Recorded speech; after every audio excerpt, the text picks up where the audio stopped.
Hello, America. I'm Mark Levin, and this is Life, Liberty, and Levin on Saturday. Thank you for being here. We have two great guests, Senator Tom Cotton and General Keith Kellogg. But before we get to our guests, let's take a look at what's going on in Israel and our country.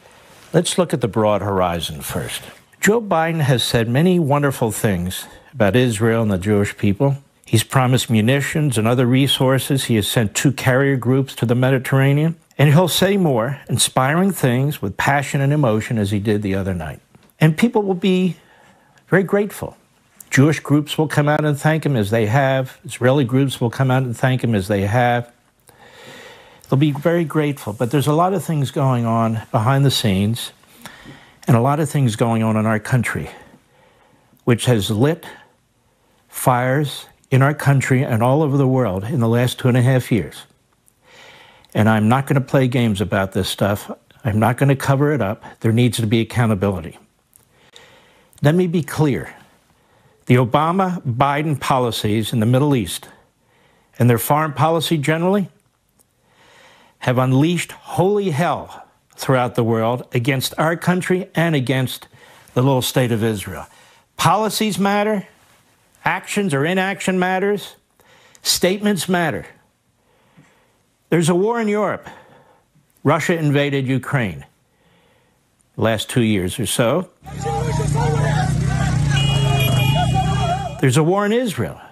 Communist China is aggressive and openly belligerent. Everybody knows they're going to invade Taiwan. North Korea is back to threatening South Korea and shooting missiles all over the place. Iran, which was in tatters economically just 2.5 years ago, with its people rising up against the regime there, is now flush with oil money. The popular uprising has been brutally put down, and Iran has rearmed and has proxies, armed proxies in Gaza, Lebanon, Syria, Yemen, in Iraq. And under Obama's deal, his so-called nuclear deal, can now make and sell missiles as of last week with no effective opposition from our government. And there's no plan to stop Iran from acquiring nuclear weapons, which it will quite soon. What a disaster.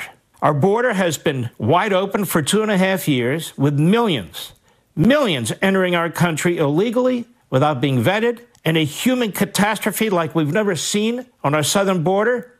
Would-be terrorists, criminals, drug cartel operatives, fentanyl killing 100,000 Americans a year, illegal weapons pouring into our communities, an economic, cultural, and national security nightmare the last 2.5 years. Massive domestic spending, and they're not done, has destroyed many aspects of our economy. It is destroying our currency, fueling record inflation, middle-class impoverishment, and undermining capital investment and stifling economic growth, which have reached record levels in the last 2.5 years. Our 100% all-volunteer military cannot meet its recruitment goals and hasn't for the last several years due to the intentional imposition of left-wing social policies and directives from gender identity, pronouns, CRT, indoctrination, and vaccine mandates. And our military is grossly underfunded. Federal law enforcement and Department of Justice prosecutors have been unleashed on pro-life protesters, parents, at school board meetings, the Catholic Church, Republican activists, Trump supporters, and Trump himself, with the aim of convicting him for anything, destroying his campaign for president and imprisoning him for the rest of his life. That's the goal. And of course, who does that help? Biden and the Democrats. Local law enforcement has been eviscerated. Crime at all levels is destroying the civil society, our cities, our neighborhoods, our businesses, our families. Our schools have been turned into anti-American, anti-family, anti-faith, anti-parent indoctrination mills. Our colleges and universities are infested with American-hating and Jew-hating Marxists and pro-terrorist faculty members, Confucius Institutes, Hamas-funded and supported so-called student groups who seek to destroy our country and Israel. And we fund it, all through our taxes and tuition, with no oversight by Congress or state legislatures or anybody. And in the last 2.5 years, we've gone from energy independent and an energy exporter to energy dependent on OPEC, Saudi Arabia in particular, and other hostile regimes. We've nationalized oil-producing land, millions of acres, shut down oil leases and pipelines, regulate fuel-using vehicles out of existence, and so now, soon, we will be compelled to buy electric vehicles, the vast majority of materials of which are controlled by the communist Chinese, like so many of our industries.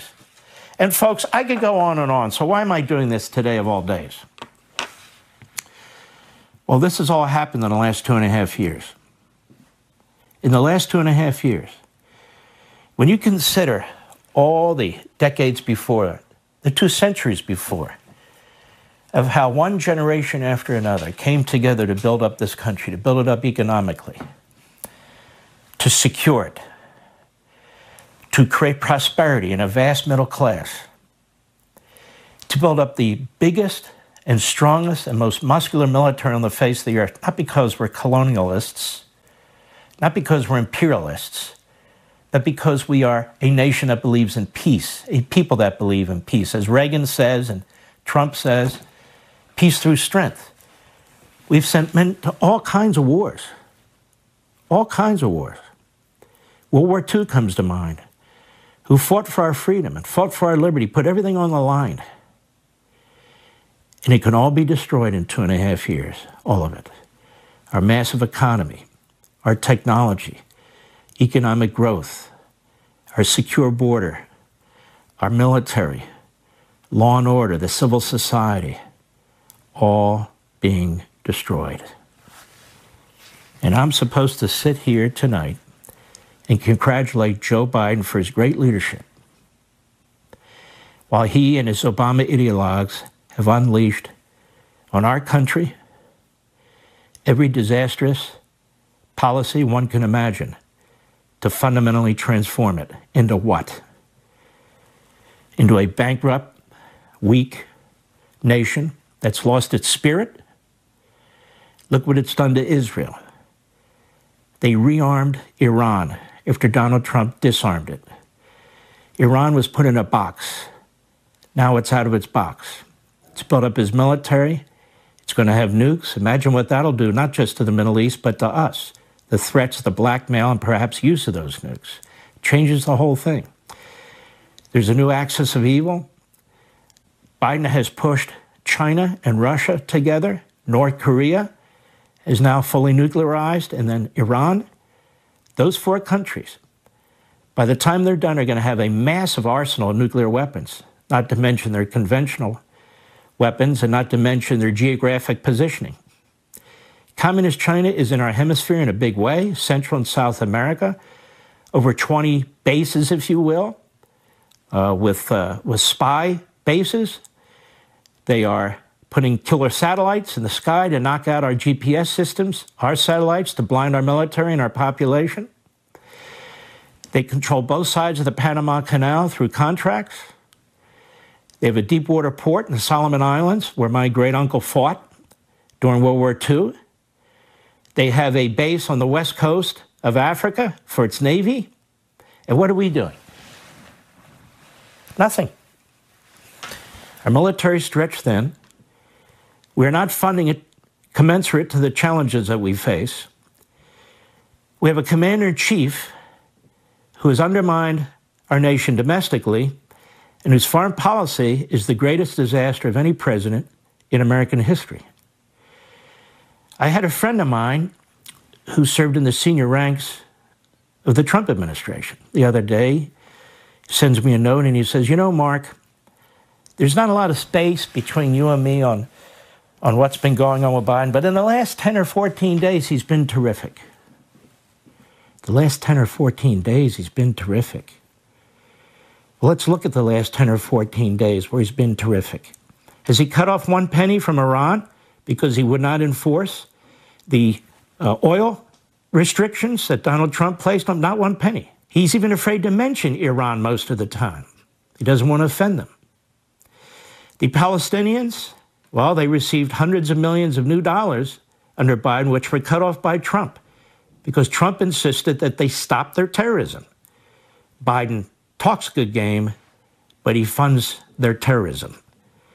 We gave hundreds of millions of dollars, up to $1 billion actually, to UNRWA, this UN organization that runs refugee services in Gaza. But it has no control over what happens to that money because the UN Security Council with China and Russia and the rest will not designate Hamas or Hezbollah as terrorist organizations. And so they're free to do with that money as they wish. And while he goes to Israel, passionately and emotionally speaks to the people of Israel, to the families who lost lives and so forth, behind the scenes, what are Blinken and Biden doing? They're tying Israel's hands. Israel not only has to fight this vile, vicious, Nazi-like terrorists, putting its IDF young men and women, its soldiers on the line, and I notice that the Biden administration never talks about their lives. What are they doing? They're telling Israel, you cannot violate the rules of war. Israel's not violating the rules of war. You cannot fight like the terrorists. Israel doesn't fight like the terrorists. You must feed and medicate the Palestinians in Gaza while you're trying to defeat Hamas. You must do this, you must do that, you mustn't do that. But don't worry, we have 2 fleets in the Mediterranean. But don't worry, I stand with you. But don't worry, I have your back. And I'll always have your back, today and in the future. Don't worry, I'll have your back. The reason why Blinken has been in that area for days, the reason why Biden went there, is not because they, quote unquote, have Israel's back, although they are letting, munitions flow, which I think any president but Obama would. It's because they're trying to negotiate a general peace. They're trying to say to the Palestinians in the Palestinian Authority, you stay out of this, which they already want to stay out of because Israel could deal with them very quickly. They're saying to Hezbollah, we have a fleet out here, don't you dare. Although they won't say what they mean by that. Just don't, don't. They won't say anything about Iran. They won't stop Iran. And in fact, Iran, the cap on their ability to make and sell missiles came off a few days ago without any word from the Biden administration. What they're trying to do is get Israel not to invade Gaza, but if they do invade Gaza, a soft invasion. A soft invasion. What do I mean by that? Well, don't go through there and take out the whole place. No, we can't do that. That would be like a terrorist. That would be inhumane. In other words, that would be like America during World War II and Britain during World War II and all the other allied countries during World War II, where we basically blew these countries off the face of the earth. We can't do that. No. Pinpricks. Do the best you can. Your soldiers need to feed, medicate, protect the civilians. Even though Hamas is dressed like civilians, they need to go in the alleyways and in the rooms and in the houses where they're booby-trapped and the enemy's waiting for them. They need to make sure they don't hit any facilities that'll cause a PR problem, and we have your back. Biden doesn't have their back. He never has.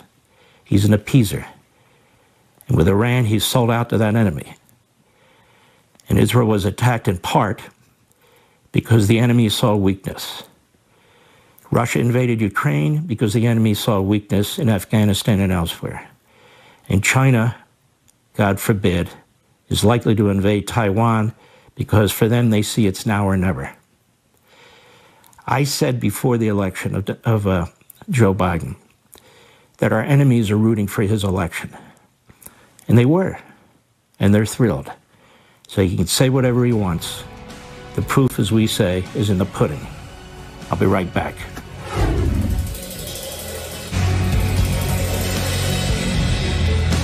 Welcome back, America. I've invited Senator Tom Cotton on the program because he's uniquely qualified to discuss what's going on in the Middle East since he fought there. And Senator Cotton, I just want to ask you this. You know what the Iranian regime is capable of. You and your friends experienced it. Is this, what Biden has done with Iran, anything short of appeasement or even worse, the rearming of an enemy that that is spreading terrorism, that wants nukes and basically wants to destroy the West? Mark, what Joe Biden has done, and really what Barack Obama and Joe Biden both have done for almost 11 years now, is abject appeasement of Iran. And it's not because they're foolish or naive or inexperienced. It's their ideological commitment to elevate Iran, to atone for what they think are America's sins against Iran. The nuclear deal was just a part of that. The relaxing of sanctions is another big part of it. Barack Obama gave Iran hundreds of billions of dollars worth of sanctions relief. And since Joe Biden took office, he's given them tens of billions of dollars of sanctions relief. Not just the $6 billion ransom for hostages that he paid last month notoriously, but by not vigorously enforcing sanctions on oil exports, for instance. And of course, this money has helped fuel Iran's campaign of terror throughout the Middle East, supporting Hamas, supporting Hezbollah, targeting Americans. The atrocity that Hamas perpetrated on October 7th, Mark, was not just the worst slaughter of Jews since the concentration camps of World War II, it also killed 30 Americans, one of the worst terror attacks against America since 9/11. Iran was responsible for the deaths of hundreds of troops in Iraq and Afghanistan. The Secretary of Defense admitted to me under questioning earlier this year that Iran and its proxies have attacked Americans in the Middle East more than 80 times since Joe Biden took office, and we've only responded 4 times.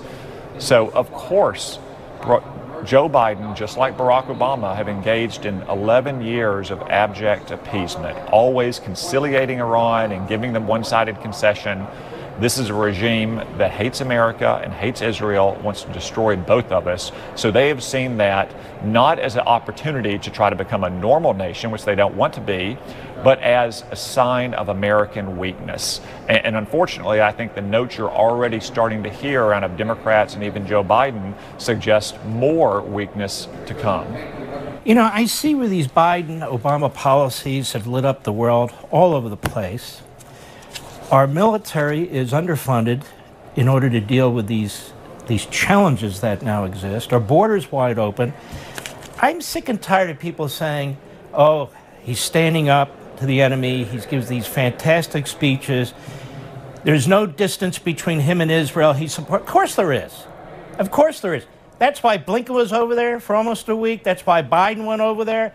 Obviously, it's not like they support the attacks on Israel. Of course not. And I honestly believe they're upset about the attacks on Israel. But there has to be accountability. You can't rearm the Iranians, rearm the Palestinian terrorists, and then pretend that somehow you have no responsibility for what took place, considering the prior administration did the opposite, and really there was peace breaking out in the Middle East. No? Mark, that's absolutely right. Again, for 11 years, Barack Obama and Joe Biden have appeased Iran, and all we've gotten is the worst slaughter of Jews since World War II. Hundreds of dead Americans, hundreds of billions of dollars given to Iran to continue its campaign of terror throughout the region. So, yes, Joe Biden has said the right thing on occasion, but his actions speak louder than his words, and actions, especially in the Middle East, speak louder than words. This is not some customs dispute between, say, Switzerland and France. This is the Middle East, and the only thing understood in that dangerous part of the world is iron will and crushing force. And look at his appointees. It's like the most pro-Iranian, anti-American, anti-Israel appointees if you were going to make a list.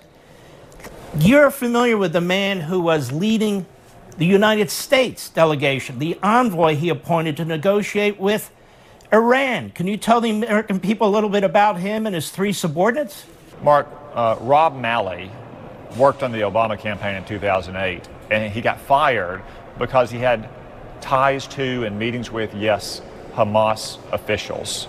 He's a well-known Iranian sympathizer. He helped craft the original nuclear deal in the Obama administration. He was immediately brought back by Joe Biden 3 years ago to get Iran back into the nuclear deal. He brought with him a group of Iranian influencers, people who have said they viewed their role in our government as to advocate for the Iranian position. Somehow these people got security clearances, and somehow they still have them today, that President Biden is allowing an Iranian influence network to continue to operate inside, for example, the Department of Defense. It's just another example of his actions projecting weakness to the Ayatollahs and encouraging and emboldening them to strike at America and our interest and our allies. So despite his speech and his flowery words and all the rest of it, he not only does not have Israel's back, he doesn't have America's back, as far as I'm concerned. And when we get back, there's a matter in front of the United States Senate right now. His nominee to be ambassador to Israel from the United States is more of the same and more evidence that whatever Biden says does not actually meet what he does. We'll be right back. This is a Fox News alert. I'm Lucas Tomlinson, live in Tel Aviv. Israel's top general says his forces are ready to assault Gaza to wipe out Hamas. We are going to go into the Gaza Strip. We will embark on a professional operational mission to destroy Hamas operatives and Hamas infrastructure. And we will have in our mind the memories of the images and those who fell on Saturday 2 weeks ago. Israel's forces taking in some live fire training, but experts say what you are seeing here will bear little resemblance to what urban combat these forces will be facing in Gaza. Historically, when you look at the history of urban combat, the battles of Hue and Fallujah, there's nothing easy about it, to put it mildly. One of the goals is to push Hamas out to sea and prevent the Strip from not only massacres like we saw 2 weeks ago, but also prevent it from being a rocket launch platform. Now, since the beginning of the war, the IDF says Hamas has had 550 failed launches that landed inside the Gaza Strip and not Israel, and that included the deadly misfire that hit that parking lot near the hospital in Gaza. Now, earlier today, the first 20 trucks carrying humanitarian aid entered Gaza through Egypt. President Biden recently pledged $100 million to Gaza and the West Bank.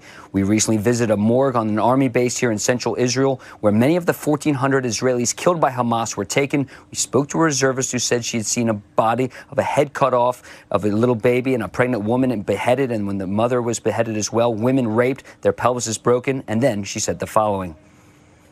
I'm a child of Holocaust survivors, and I grew up hearing stories of the camps. I thought those were the worst stories.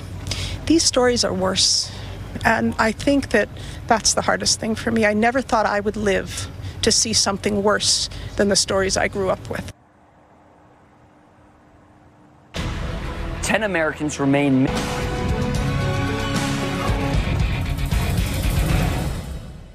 Welcome back, America. It's often said personnel is policy. I think that's right.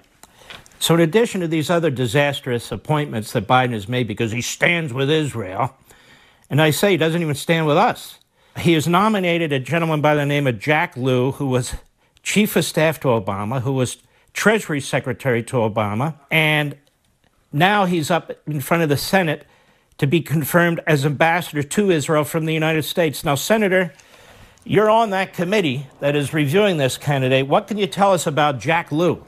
Mark, I oppose Jack Lew's nomination strongly. It's bad for the United States. It's bad for Israel to have Jack Lew as our ambassador to the Holy Land.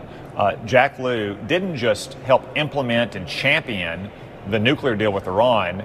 He went above and beyond what it was required and misled Congress to do so. In 2015, Jack Lew testified to Congress that Iran would not be allowed to access the U.S. financial system. 7 months later, he broke that promise. He gave them a special license to convert almost $6 billion in assets into U.S. dollars so they could use it. And then he lied to Congress about doing that just a few months later. And again, that license was over and above anything required by the nuclear deal. It was Jack Lew going out of his way to help the Ayatollahs in Tehran get access to more frozen funds. And then he lied to Congress about it. So he cannot be trusted on matters related to Iran or frankly, matters related to the broader Middle East. That's why we should stop his nomination. Democrats say it's important that we confirm him to show our support for Israel. I would say it's important that we defeat his nomination to show that we have a new and stronger approach to Iran. Yeah, this is just so contemptible to me. You know what it reminds me of, Senator, in World War II or post-World War II? Alger Hiss. Although this is Alger Hiss times 4, 5, 6, 7. It's like having Alger Hiss as our negotiator for us against the Iranians. He brings in 3 other Alger Hisses to assist him. Now we have a gentleman who was chief of staff and Treasury Secretary to Obama, so we know where his head is. And he would be the Israeli ambassador. So the Israelis have nowhere to turn. People need to understand the Secretary of State and this guy Malley were best friends. We're best friends. They need to understand that the Secretary of State approves who the ambassadors are going to be. So Jack Lew is another Blinken sycophant. And so I'm thinking we have like a rat's nest of Alger Hisses. They come out, they smile just as he did, they stand behind the president just as he did. But I'm going to be very blunt about it. They are selling out our country and they're selling out our allies, and they have sold out Israel. And I don't give a damn how many primetime speeches they give or how many trips they make to Israel. As we like to say, the proof is in the pudding. And the pudding is a war in Israel. I don't expect you to agree with everything I said, Senator, but what are your thoughts about that? Well, Mark, just to return to the matter of Rob Malley, again, who was fired from the Obama campaign because of ties to Hamas and meeting with Hamas officials, who then came into the Obama administration to negotiate the nuclear deal, and Joe Biden brought him back to get Iran back into the nuclear deal. He didn't just bring in an Iranian influence network to our government. He's currently suspended from the State Department, and his security clearance has been revoked for unspecified reasons. And Congress can't get an answer to what the State Department and the FBI is investigating. And you're right that he's Tony Blinken's friend. Not just recently, they go back to their childhood together. And this is a man whose father had deep anti-Western prejudices. Normally, I don't point out what someone's father did because we don't get to choose our parents. But when Rob Malley adopts his father's views, I think it's worth noting that he was born into this ideological worldview, and now he's suspended and his security clearance is under investigation. So I think it's completely reasonable to examine the sympathies and the prejudices of the people that Joe Biden brought into this government. We saw in the early days of this administration, someone running Tony Blinken's social media account called for a ceasefire.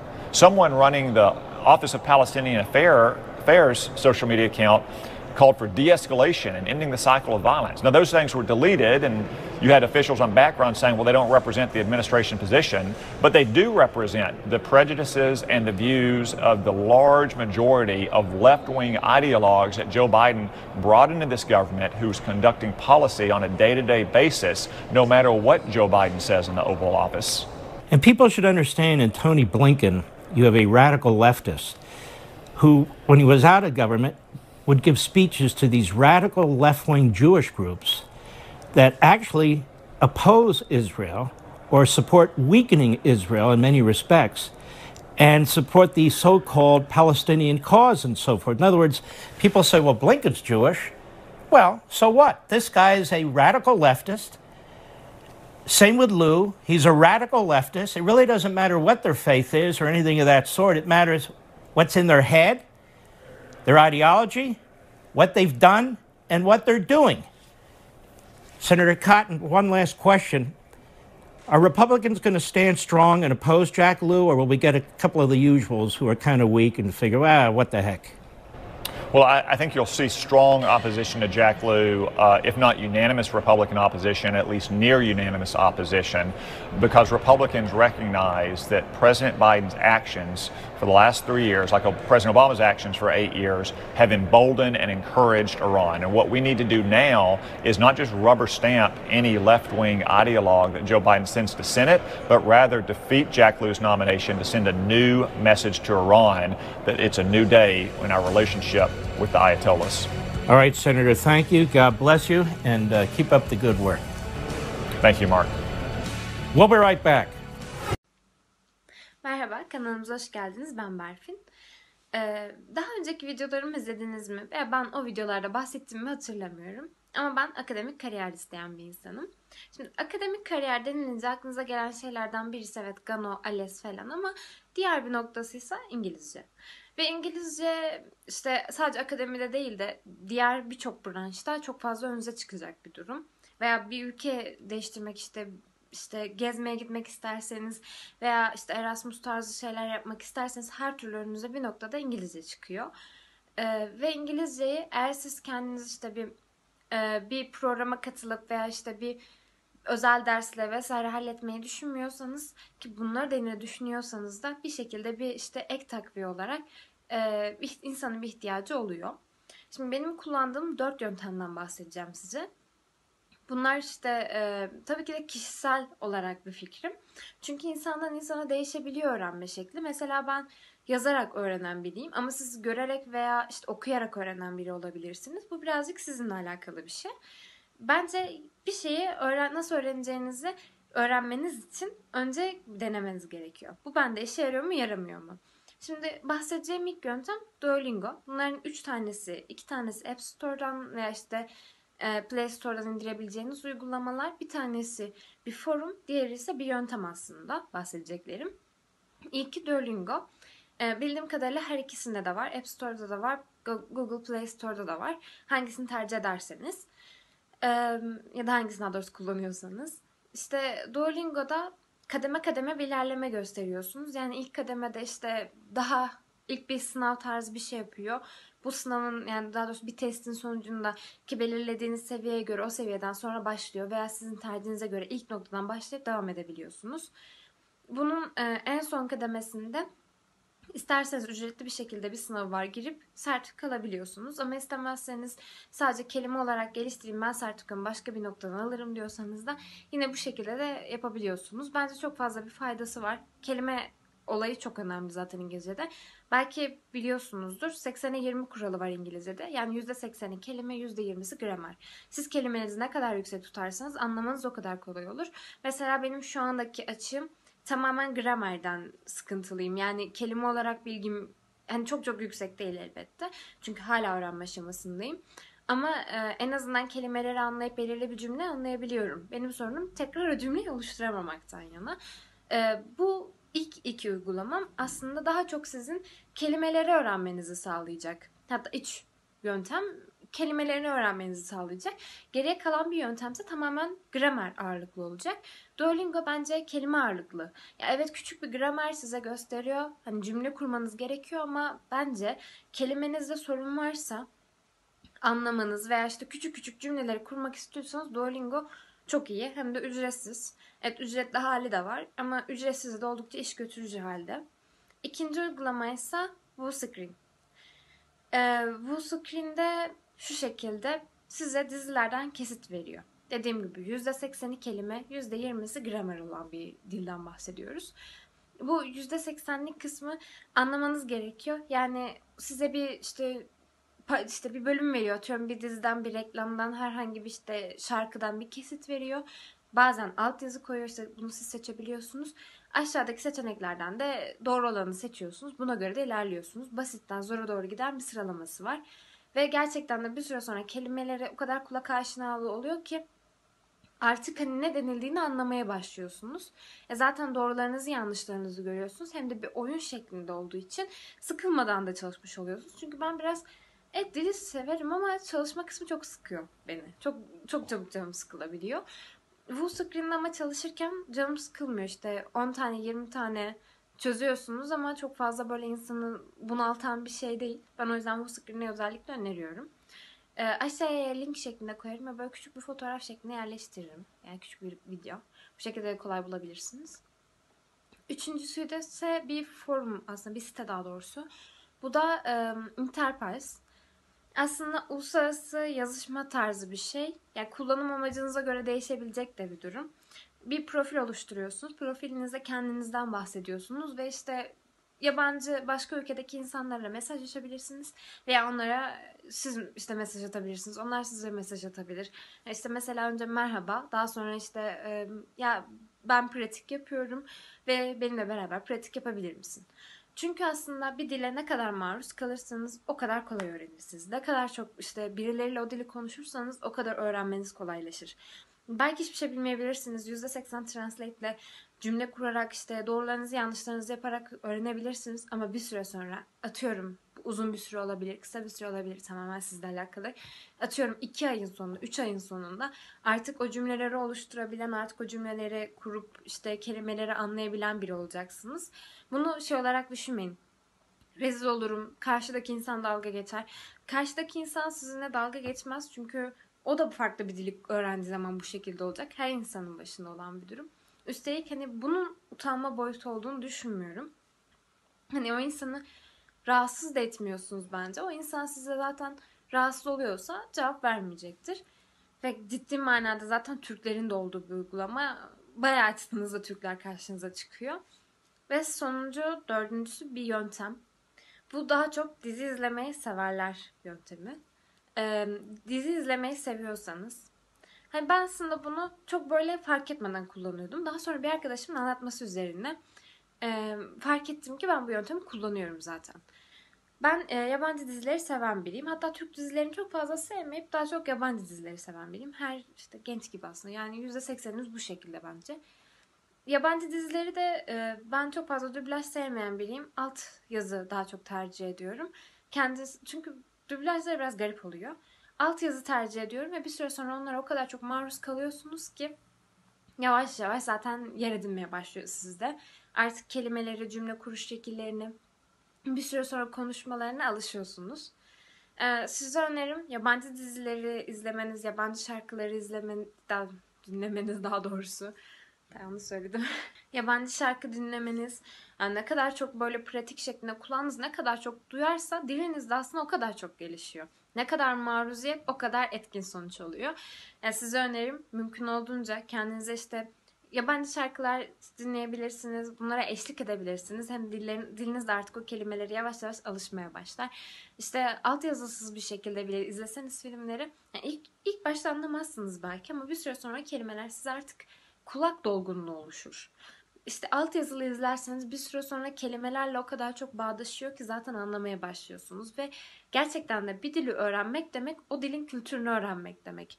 Çünkü Türkiye'de kullandığınız birçok deyimi dünyadaki birçok ülke anlamıyor. Neden? Çünkü bu sizin kültürünüzle alakalı. Siz o kültürle bazı deyimleri böyle bir bağdaştırıyorsunuz. Tam anlamıyor şu şekilde iç içe oluyor. Sen o kültürü anlamadan o deyimin de mantığını anlayamıyorsun.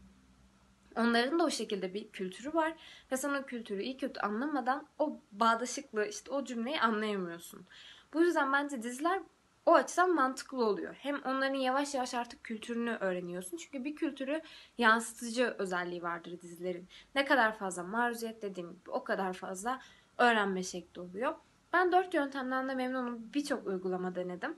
Bu uygulamalar içinde gerçekten de en memnun olduklarım Duolingo, Wusicrin.